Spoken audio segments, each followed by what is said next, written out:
We are here and we are strong. Let's be counted as we move on. Make a difference, change lives as we tell our different stories. We are capable, beautiful. We are born to do great things. We're unstoppable, incredible, 'cause we're differently abled, differently. It's a pleasure to grace your screens at this particular time because we have a great show lined up for you. My name is Jane Theuri and this is Able Differently. Let's get started. We're differently abled, differently. For Tracy, it took a while before she knew that her frequent and constant ailments were due to sickle cell anemia. Here is her story. Sickle cell anemia is a genetic condition that someone is born with. It occurs when both your parents are a carrier of the sickle cell gene. So this results in giving birth to a child who has the full-blown sickle cell disease.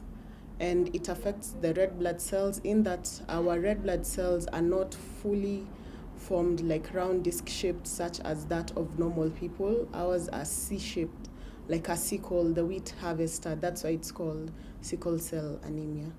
Before Tracy Achieng finally understood that her constant ailment and frequent hospitalizations were as a result of sickle cell anemia, she had dealt with so much, including unfair judgment from her young peers. I used to go to hospital a lot as a child, and I used to listen to the conversations that my mother and the doctor are having.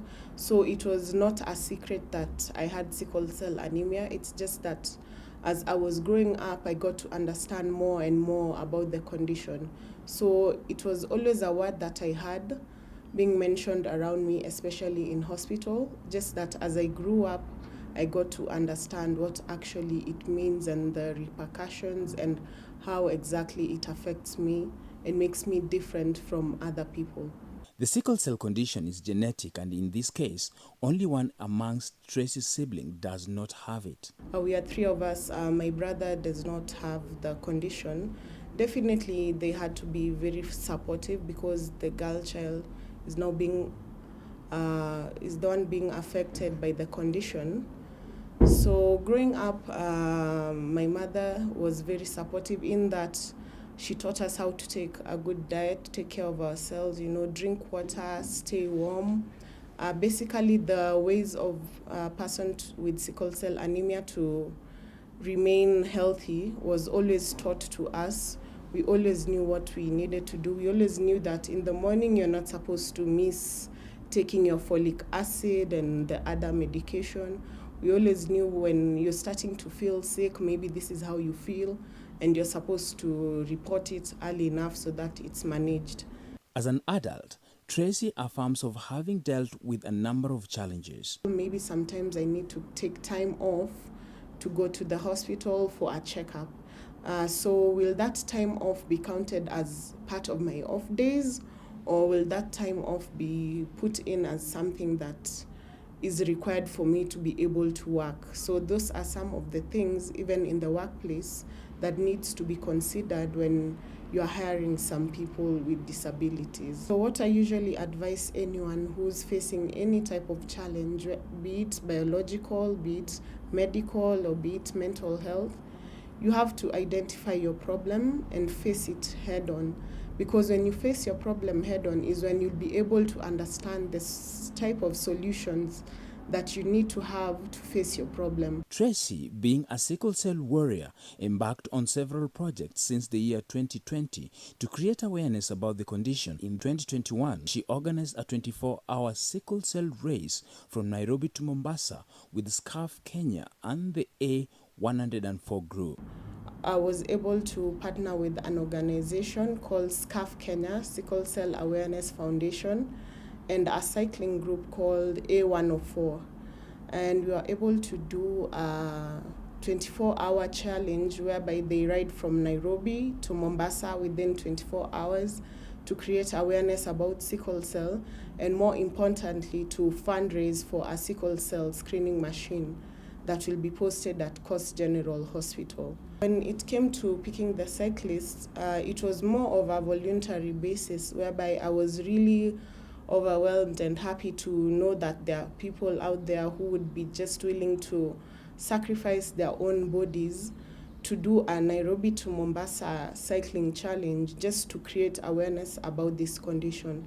We strive to just create awareness, do advocacies, and just create a community whereby cycling and non-motorized spaces for either people who are walking or people who are cycling are acknowledged in a way that they are separated or just prevented from direct contact with motorized transport. Sickle cell lies under the disability spectrum, something many do not know. Its treatment can also be quite expensive. Sickle cell is one of the conditions that is listed under disabilities. However, for me personally, in my own experience, as I was trying to get the disability card under a person living with sickle cell anemia, it was really challenging, whereby you find that in the hospitals, there's a lot of maybe cartels who make it hard for a person to be able to get that disability card. Therefore, I implore the Department of Disability to be able to look into this matter, to allow people with disabilities to be able to access this right that they need in their day-to-day lives. Because like for me, for example, even though physically you cannot know that I have sickle cell, it does not manifest itself really physically, maybe just jaundice in my eyes sometimes. It's also very important for me to be able to access that disability card. When you go to get a screening test, it will cost you around 8,000 shillings. However, the reason why we are doing this campaign of riding from Nairobi to Mombasa to fundraise to buy a sickle cell screening machine is because this machine is called a HEMEX screening machine, and it will make screening cheaper for people with sickle cell anemia. And apart from it being able to screen for sickle cell, it can also check for malaria. And it will drastically reduce the cost of screening from 8,000 to around 400 shillings. Here are some of the symptoms of sickle cell. One of the symptoms is jaundice. The second one, you find that it's fatigue. Another one that you find is you're prone to getting infections. Like maybe in children, you find that they're prone to getting chest infections, blood infections.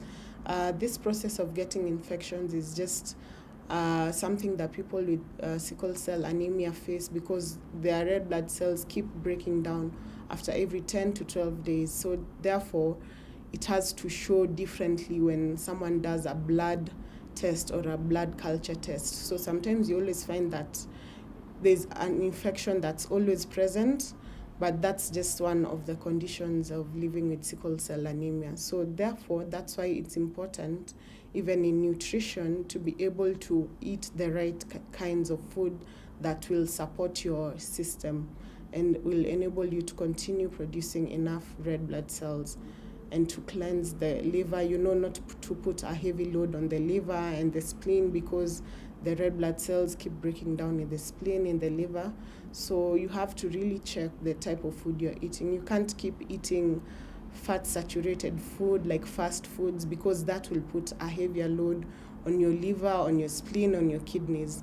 So the cleaner you eat, the better, because now you're able to make the workload easier for your body. Purchase of the HEMEX Gazelle IE Sickle Cell Diagnostic Kit will be very beneficial to the society, as it doubles up as a malaria diagnostic kit. Let us all therefore support this good cause in whatever way we can. To support us for our second run for the sickle cell awareness, to raise money to buy the HEMEX Gazelle machine, kindly go to M-Pesa, Lipa na M-Pesa, pay bill 954049, 954049, and then on the account just write sickle cell, and your contributions will be reflected, and we will be able to get this machine. Thank you.